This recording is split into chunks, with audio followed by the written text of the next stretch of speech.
Hello and welcome. You're watching NDTV 24/7. I'm Osama Shah. The situation in the Middle East is getting tense by the minute after Israel's unprecedented strikes crippled Iran's nuclear and military might. A retaliatory firestorm has engulfed the region. Tehran and Tel Aviv are now battlegrounds, rockets by a fresh barrage of missiles and drones.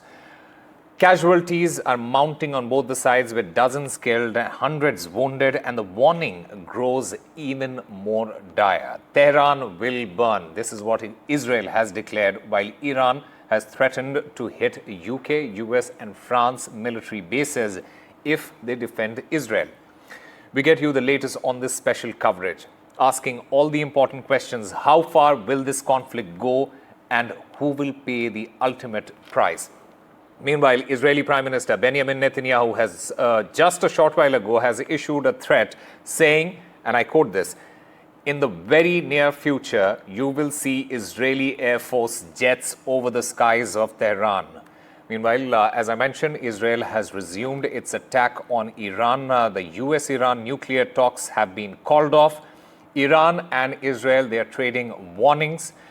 Missiles are being fired from both the sides, and there are reports that 3 people have been killed in Israel. At least 40 have been injured there.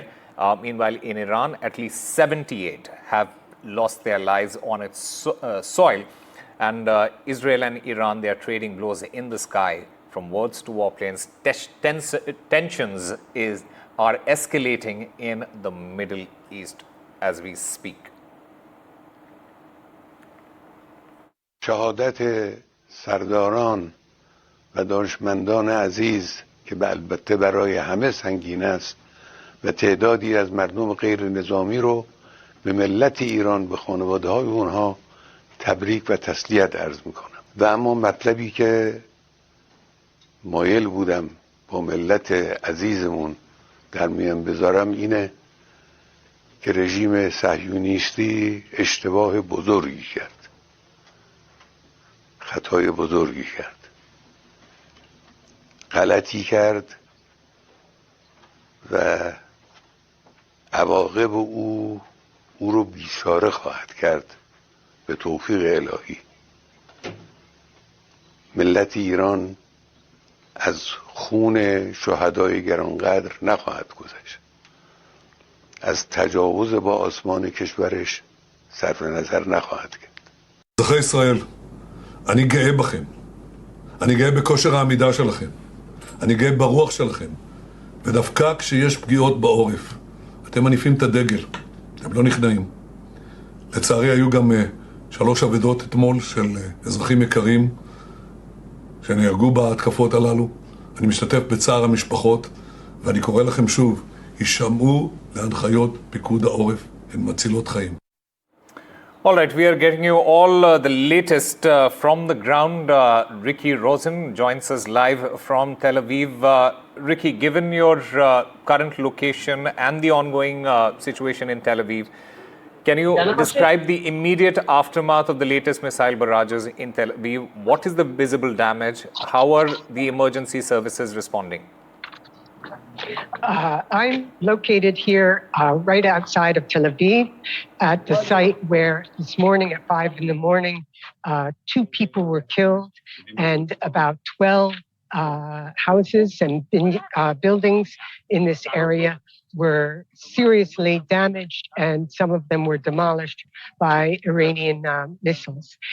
Right now, there is a collection of soldiers from the Homefront Command who are surveying the site to, maybe you can see them in back of me, to get instructions about how to deal with these kinds of attacks in the future, because Israel expects that since its attacks in Iran are continuing, that the Iranian counterattacks will also continue as soon as in the next coming hours and throughout the night.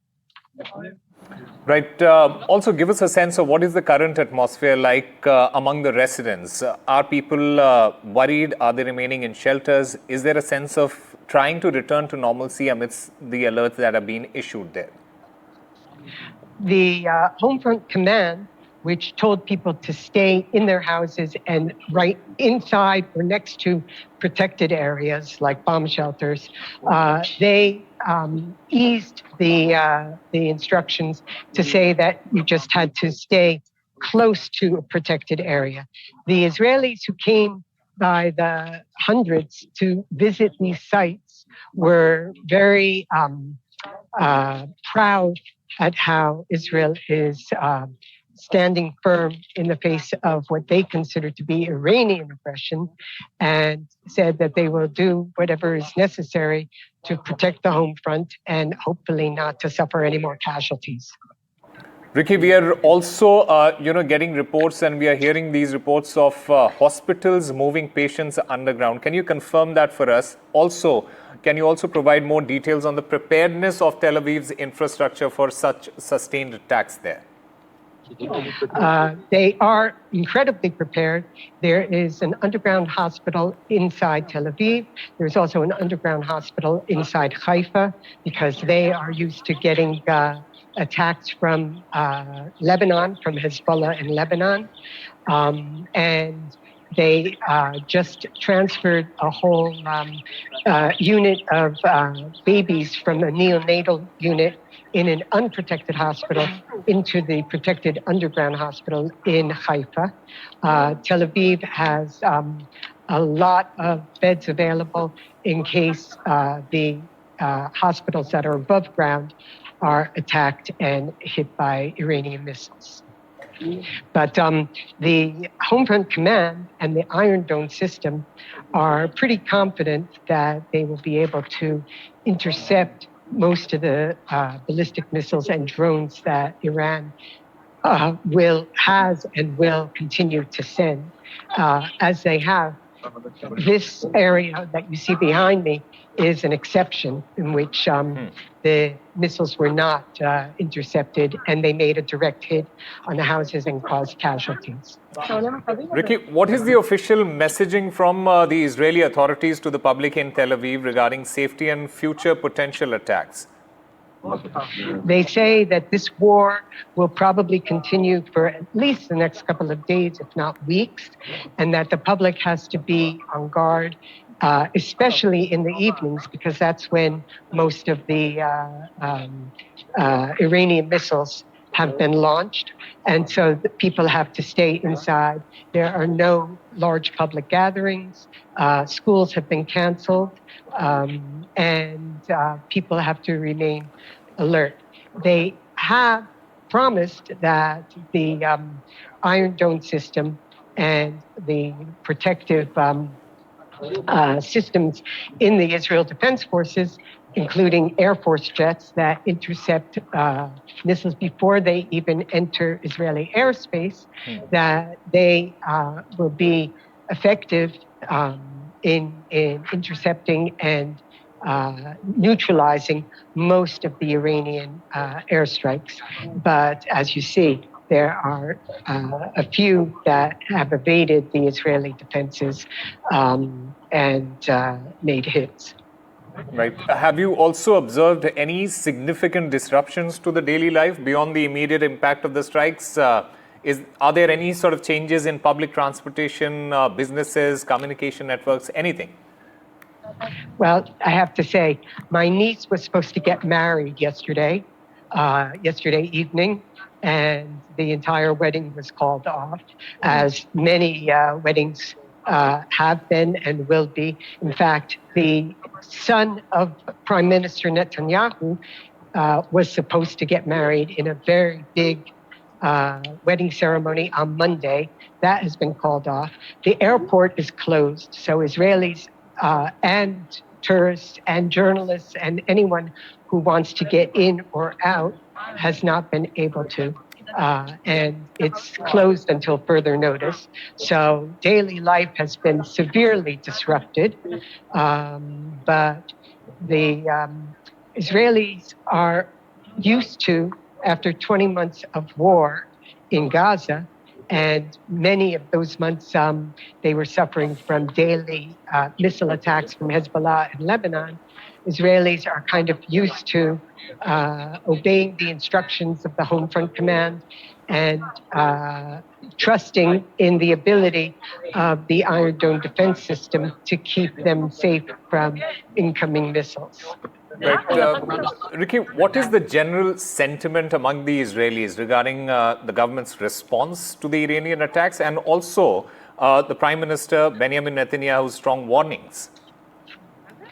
I think there is, in general, a large proportion of Israelis support this action because they see that the threat of Iran, both the existential threat from their nuclear potential and the fact that Iran has funded and supported Hezbollah and Hamas and the Houthis, all of these Islamic parties that have been attacking Israel constantly for the last 20 months. I think Israelis feel pretty united in opposing Iran and being open to these attacks against Iran and having to suffer the counterattacks in return.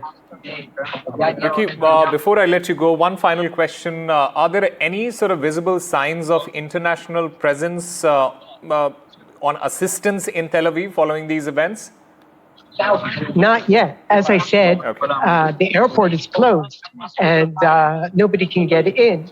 But in the last attacks that in October 2024 and April 2024, attacks from Iran, in which Iran sent over 300 ballistic missiles and drones.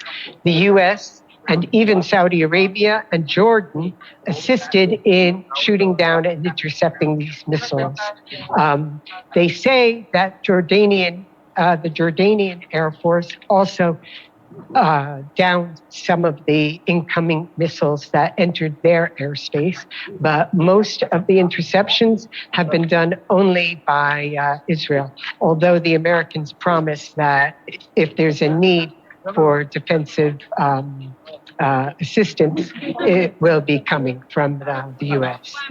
All right, Ricky Rosen, stay safe, and we'll keep coming back to you to get more details from the ground there. Meanwhile, I'm also currently joined by Adrian Calamel, fellow at Arabian Peninsula Institute. I also have Anat Burstein-Reich, President, Israel Asia Chamber of Commerce. Adrian Calamel, how likely is that this conflict draws in other regional parties as well, actors or proxy groups? What is your assessment at this point of time? Good evening, Osama. My assessment right now is that one of the cards that Khamenei hasn't played yet is pulling in the Iraqi proxies, having them start to fire whatever they have. We haven't seen them so involved yet. I know there has been the threat from Khamenei that we'll target your bases if we think you're helping the Israelis. Well, the fact is the United States is currently helping the Israelis. And we will continue to help the Israelis through this. So that's one of the ways that Khamenei will try and saber rattle or escalate is by trying to draw in other people into the conflict. But I think this is another disastrous move on his part if he decides to do this.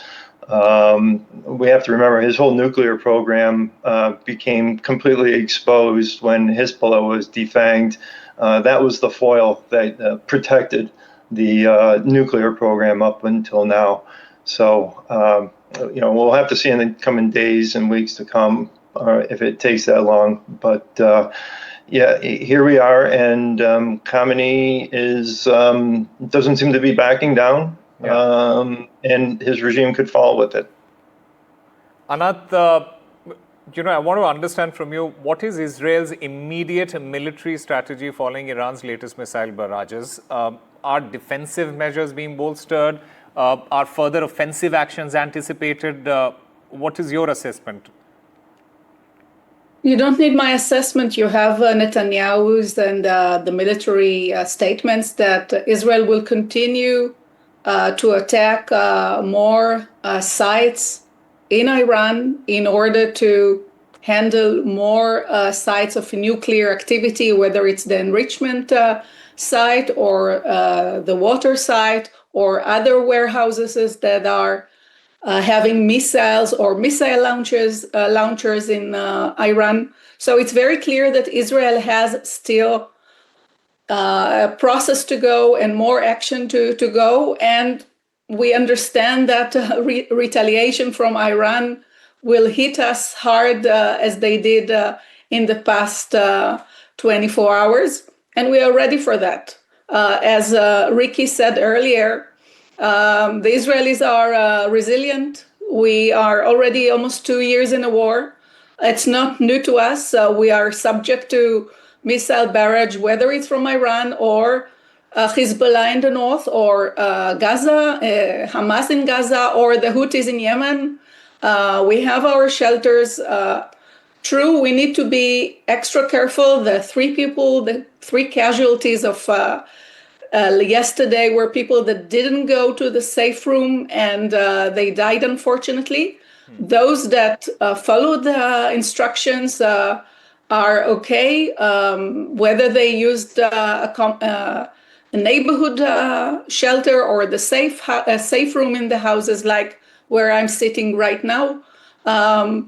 Those are the measures that we are instructed to follow, and as long as we do it, knock on wood, we will be safe. Anat, I also want to understand the United States' position here with respect to Israel. With the explicit threat from Iran regarding United States bases, how does Israel now perceive the potential for direct U.S. involvement? Israel welcomes U.S. involvement because U.S. is our biggest ally, and there is close coordination between Mr. Netanyahu and President Trump. I think that, I guess that in their recent meet in Washington, this plan was already in the talks. So Trump was aware of Israel plans. Those plans are 6 months old, and Israel was waiting for the right time to strike. I guess that there is a window of opportunity that Netanyahu and his cabinet understood that we must strike at the moment. And I'm sure that U.S. will be supporting us, whether diplomatically or by supporting in the interception, and maybe in a later stage also attacking Iran nuclear sites. So you say that joining forces on ground, that is also a possibility according to you? Definitely, okay. Definitely. I don't think that Trump is rushing to do it.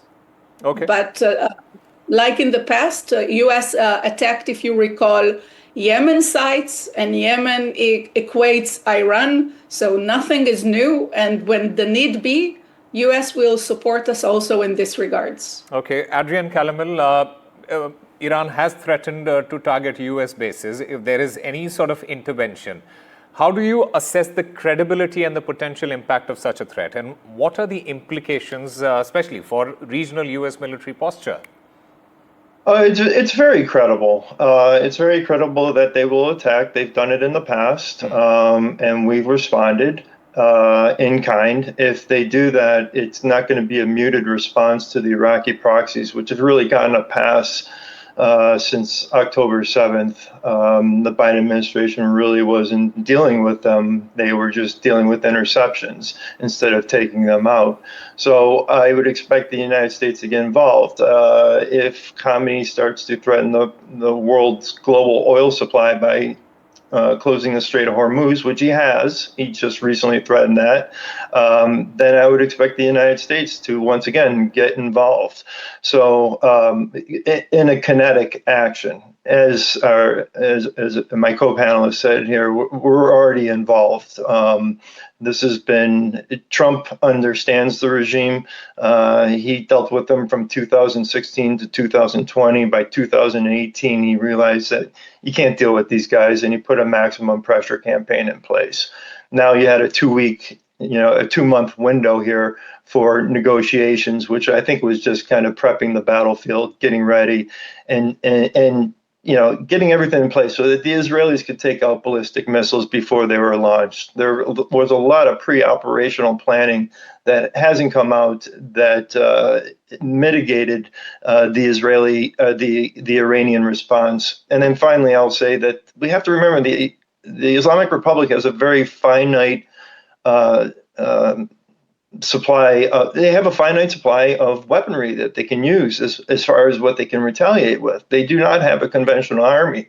They don't have an air force. Their air defense systems are useless or have been taken out, and they are completely blind and naked. So the Israelis can operate and actually refuel fighter jets over Iranian airspace right now because of the situation. So Khamenei may have a lot of bluster in him right now, but he's replacing some of his generals over Twitter. This just smacks of desperation and pulling in the United States to where we start using our kinetic abilities. That's game over. Adrian, put it into context for us, especially what we have heard from the United States. US President Donald Trump, he says that he knew everything about the Israeli strikes. Meanwhile, Marco Rubio, on the other hand, he says that US is not involved in Israeli strikes. What do you make of these statements? Well, when Rubio says something like that, he's saying that, this is an Israeli operation. They've got the intelligence. They're doing the targeting. I mean, quite frankly, I want them doing this because Mossad and the Israelis have been running circles around the Islamic Republic inside Iran for a while.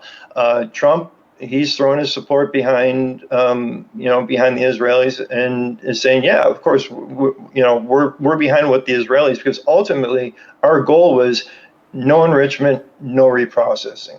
When you have those two, the Islamic Republic has always claimed that they do not want a nuclear weapon. And they put out these fake fatwas, these religious rulings against a nuclear weapon.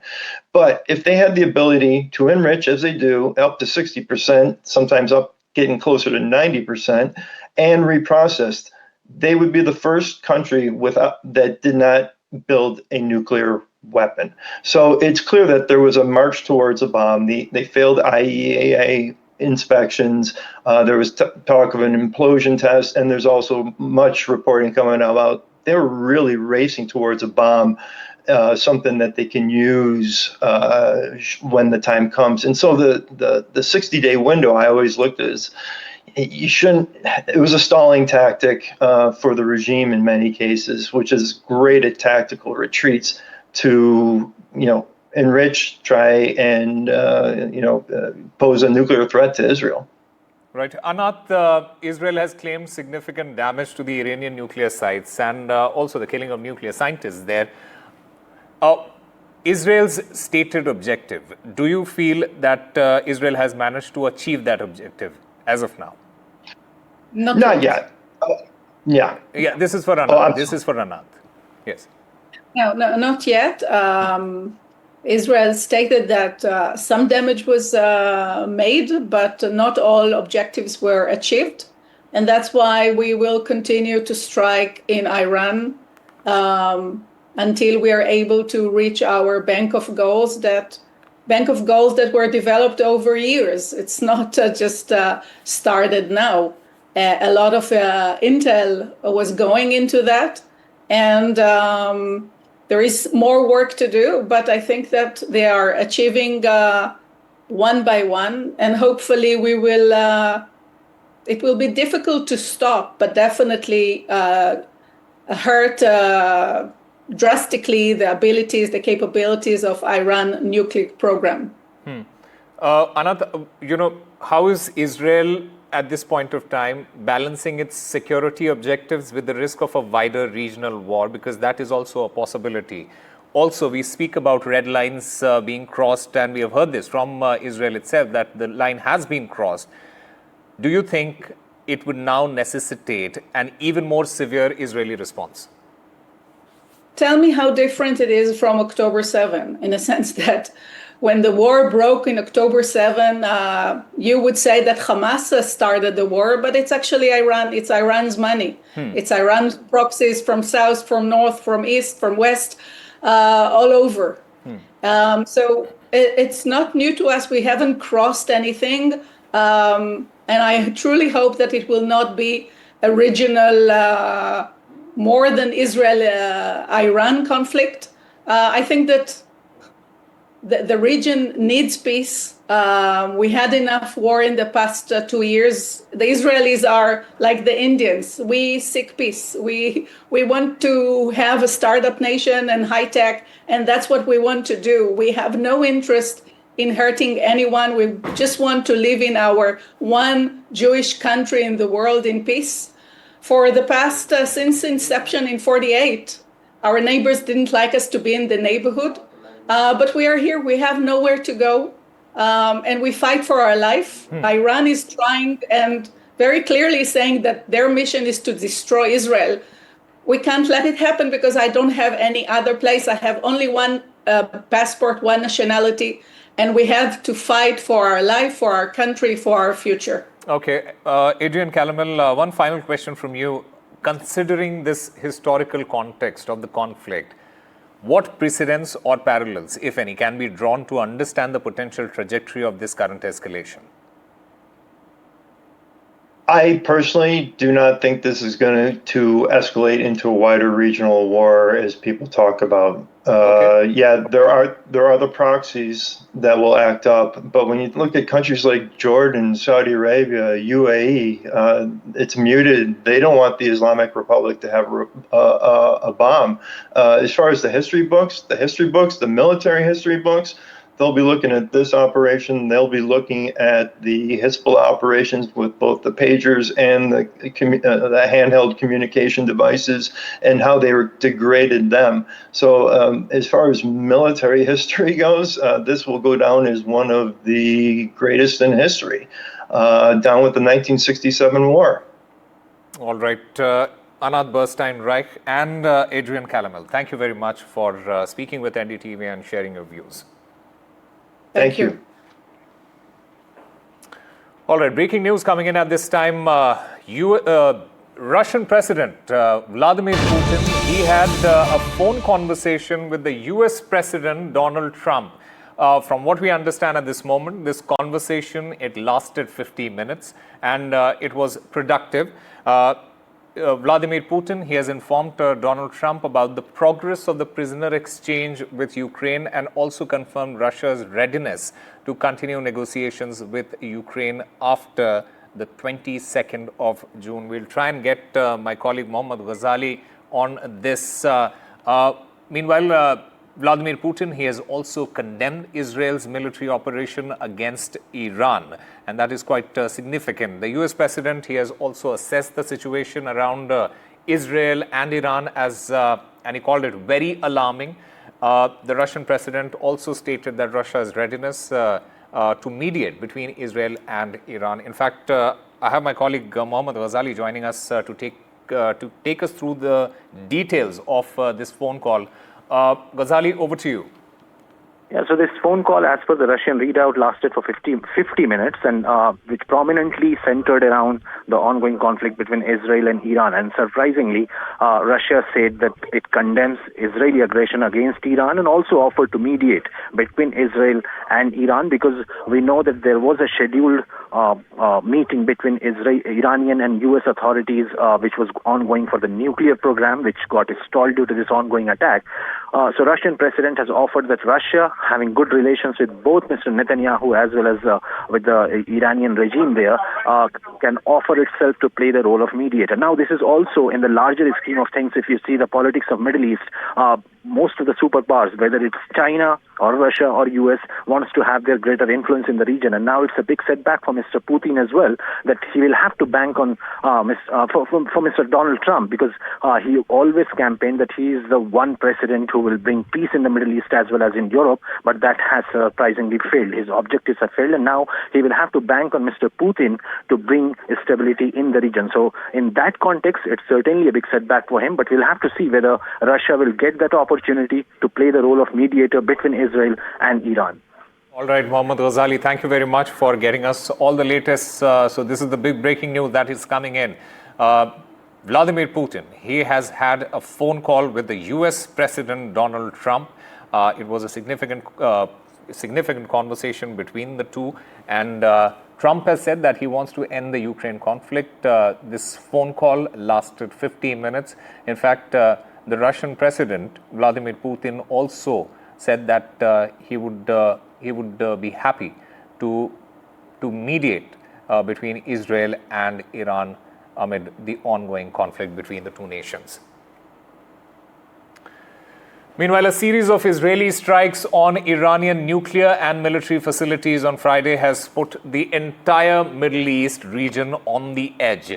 NDTV has now accessed some satellite images from Maxar Technologies in order to assess the scale of the damage done to some of those facilities. In fact, my colleague Vishal Vivek joins us to get us more on this. Vishal, over to you. So Osama, we have accessed some exclusive images of Maxar Technologies. So these show the before and after images of the nuclear sites that were sort of damaged by the Israeli strikes. You can see on top of the screen on both the sites, on the left, you have these areas which seem to be not damaged, and on the other side, you have those areas which seem to be totally wiped out. So this is the main nuclear enrichment facility of Iran that was damaged, and this image we have accessed to showcase that the level of precision strikes that Israel conducted was sort of successful when it comes to this enrichment facility. But we have some following images that show that it was not really successful to that extent, such as the images of Fordo, the next nuclear enrichment facility. You can see on your screen, it's totally intact. You don't see any damage. There's building across that have escaped unscathed. And this is the second, probably the second or third largest nuclear enrichment facility in Iran that escaped any damage. And we have one more image of another nuclear facility called Arak, which I'll request my producer to put on screen. This is the image, and this whole facility was almost undamaged. It's about 155 kilometers south of Tehran. So these three main nuclear enrichment facilities were attacked. Out of these three, only Natanz has been incurred some damage. Rest have escaped unscathed. So it remains to be seen whether it really affected the nuclear reactors or not. So far, the reports don't indicate there was some damage to that. But it all boils down to what will happen now, because Israel has promised, Israel has vowed that there will be more strikes in the near future. All right, Vishal Vivek there. Thank you very much for getting us those fascinating images from Maxar Technologies. Meanwhile, Israel has targeted military installations as well as nuclear facilities in the heart of Iran, as Vishal was mentioning. But where all has Israel hit Iran? My colleague Gauri Dwindles gets us those details.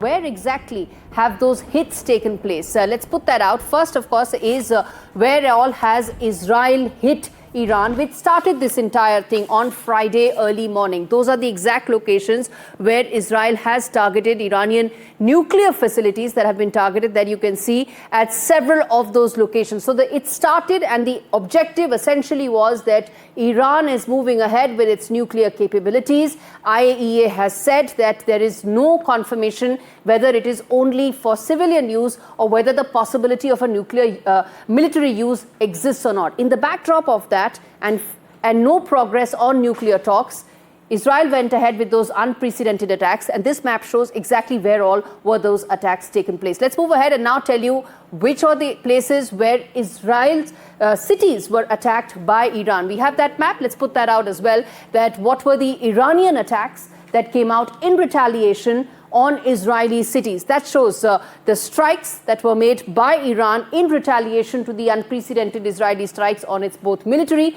and nuclear establishment. On several of those places, Haifa, an important port town, then there is Tel Aviv, Ashdod, and several others, Jerusalem as well, that has been hit by those multiple Iranian attacks that have taken place in response to the Israeli attacks that started early Friday morning. At this stage, we brought you up to speed with the fact that those attacks are still happening and they continue.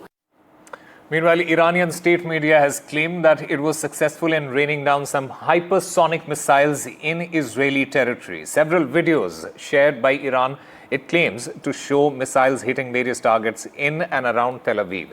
So what are these missiles that seem to have pierced one of the most sophisticated air defense systems in the world? My colleague Vishal Vivek explains. Iran launched a series of so-called hypersonic missiles last night and overnight. We have some visuals here that showcase the supposed damage done by those so-called hypersonic missiles. You see Iron Dome missiles, Iron Dome defense mechanism being launched by Israel, but some of these hypersonic missiles have evaded those defense systems and landed in Israel. How much damage they've done, that remains to be seen. But we have these visuals released by the state media of Iran claiming to hit hypersonic missiles, claiming to send these hypersonic missiles deep into Israeli territory. We have other visuals coming in from earlier this morning that showcase damage done on the Israeli side. Here is a video that went viral on social media showing a shock wave due to the so-called hypersonic missile that landed in Israeli territory. So as we've been saying, Iran seems to have hypersonic missile for the last 2 years. They've been claiming that. There's no verification on that, but they have clearly mentioned through their state media that they have fired hypersonic missiles and they've been able to penetrate the skies of Israel and also hit the ground. Here is one of the videos that went viral. It shows a shock wave when it hits the ground in Israel. And Iran has had this missile, as I mentioned, for the last 2 years. And why is this hypersonic missile important? The main reason for that is that hypersonic missiles can achieve speeds of up to Mach 5, which is 5 times more than speed of sound. So that gives them that maneuverability that they have been able to evade these Iron Dome systems and land deep into that Israeli territory. So whether or not these were actually hypersonic missiles, that will need to be verified, but these missiles did indeed hit the Israeli territory. The damage done, that will need to be assessed, but Iran was able to rattle Israel to some extent through these series of strikes. All right. In fact, there are multiple questions that have been asked. What has been the immediate impact? How is the cost of oil getting affected? What could be the possible scenarios as to where could this escalation go from here? Gauri Dwindles gets us the latest. I want to first talk about the impact this has, and then we're going to talk about what could be the possible scenarios as to where this conflict is headed. But first up, the immediate impact this has. Of course, the oil market, there's already been a 7% increase in the Brent crude. Immediately, the moment these tensions started flaring, it's been 36 hours. So oil market is the first impact that's likely to be there and also is already being seen. Airspace has been closed. Let's keep moving ahead. The airspace closure, it has taken place in Iran, and also it has happened in Israel, where the airspace has been closed. Next, aviation routes have been disrupted. And this is something most global airlines around the world are facing. That entire region is now seeing disruption in terms of how flight routes have been changed. Next, nuclear talks with Iran are effectively dead. In Oman on Sunday is when the next round, the 6th round of talks were to be held. But in the backdrop of these tensions, they pretty much look dead at this stage. Diplomacy doesn't have any option, any possibility right now. And lastly, well, war fronts from Lebanon to Yemen to Iraq are in the play here. We mentioned, and I spoke about the Iranian proxies earlier, viewers, and all this could be extremely significant, and it will have impact on the US bases as well that are there in the region and American presence. Next, let's talk about the scenarios that could exist.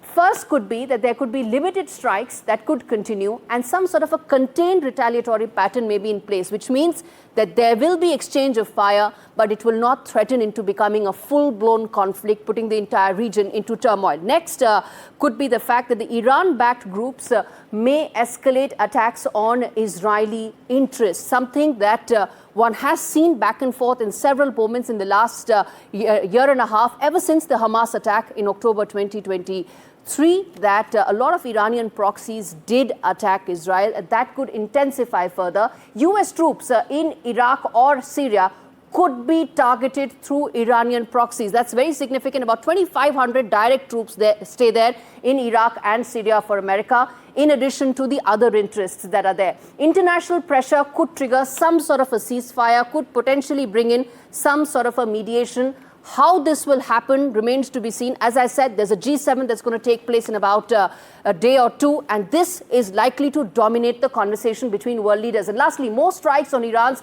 nuclear facilities could trigger a war-like situation. And that is something that the world right now is wary of, because it looks like the commentary that's coming in from the Iranian leadership is indicative that they are willing to escalate this further. Lastly, I'm going to put out the comparison between Iran and Israel. Some of this is not reflective of what's actually on ground, but this is what the comparison is in terms of the military personnel. Of course, Iran is a much larger country. Israel would be maybe in the range of about something smaller than Mizoram. That's something the Israeli envoy told us. So the comparisons is not, well, for want of a better word, inadequate. But this is how they look in terms of the ground staff. Let's keep moving ahead. The reservists that are there, much higher for Israel, because there is compulsory conscription there, and that is the reservists that you see for Iran. And as far as the Air Force, that is where the real distinction comes in. Let's put that out as well. The Air Force comparison that exists between Israel and Iran, that is where the distinction is. Israel has one of the most advanced air forces for Iran. A lot of people have been anticipating, and in fact, Israel has also been anticipating the impact will come in from the ballistic missiles, which is where their strengths lie. Time for a very short break. More news and updates on the other side.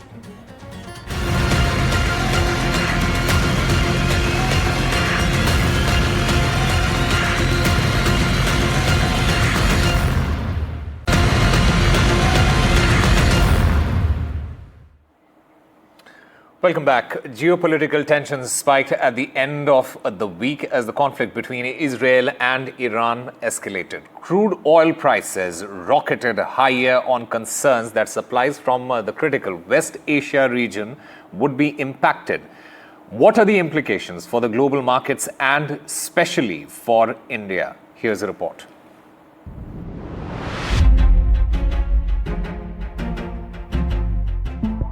Surging tensions between Israel and Iran sent tremors through the global markets. The first and clearest sign of heightened uncertainty was the surge in crude oil prices. Within hours, the prices of Brent crude, which had remained near $65 to the barrel for weeks, ratcheted higher. As of Saturday, the price was near $74 to the barrel. Higher crude prices mean higher fuel costs and an increase in the cost of freight.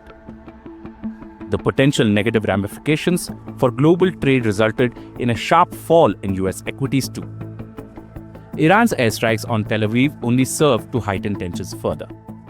As far as global markets are concerned, one of the biggest impacts is going to be what happens with the oil market, not just Iran's production, but anything that they could strike around them as well. And so there's numerous factors to consider all at once here. Oil-sensitive companies saw their share prices plunge. Meanwhile, defense-related stocks gained.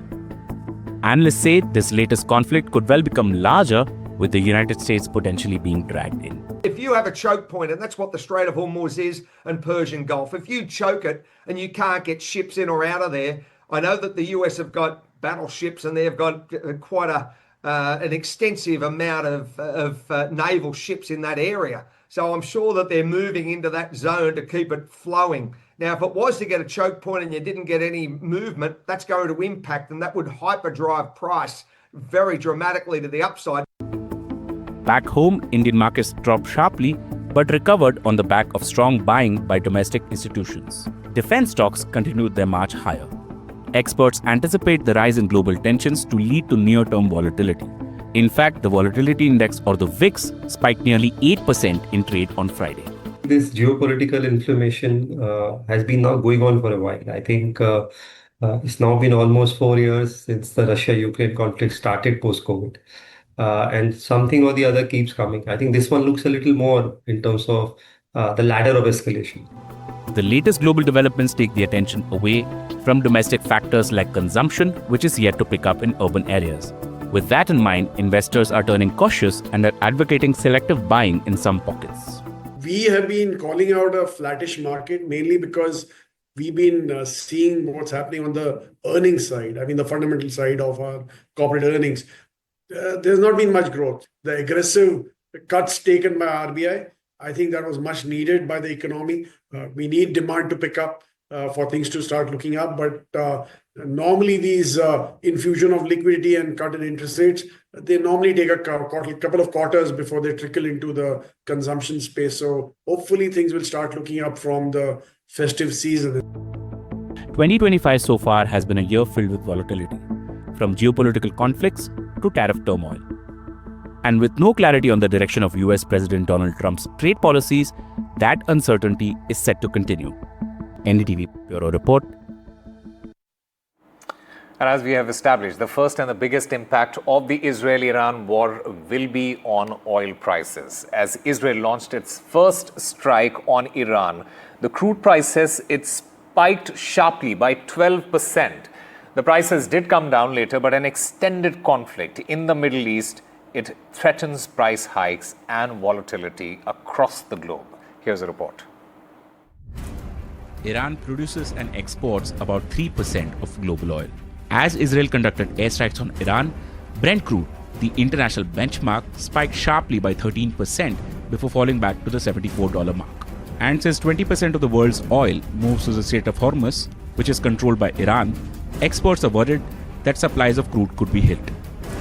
A sudden increase and the kind of extent of increase is a broader negative, but I will again emphasize that this $75 level is still below the average crude that was there for FY25. If memory serves, it only sort of is, obviously a stark contrast to where crude prices had slumped to. Supply routes are not really impacted. And as I said, I have no clarity on what will happen over the next few months. I think crude will probably settle back down once again to $70 to $75 levels. If you look at price, and let's look at there first, it's been up nearly 12% as far as a super spike on crude. You've had WTI really ratcheted up, and so has Brent. Brent prices settled at a lower level once it became clear that Israel had not hit any of Iran's refineries, but instead had targeted military and nuclear premises. But concerns are far from over. A long drawn-out war, potentially expanding into other parts of the Middle East, could hurt all countries, including India. Oil price going up is going to be a major factor, especially for emerging country like India, which is a major importer of oil. Oil Minister Hardeep Singh Puri said that India had enough supply of crude and that supply disruptions due to the conflict could be managed with available stocks. If the demand triggers are not there, there will be a surplus oil in the market, and therefore the crude price should come back to 65 range by the fourth quarter if the geopolitical tensions do not give some different scenario. Will this be another intermittent conflict in the volatile region, or will it turn into a larger war between oil-producing nations? Bureau Report, NDTV Profit. Time now for a very short break. More news and updates on the other side.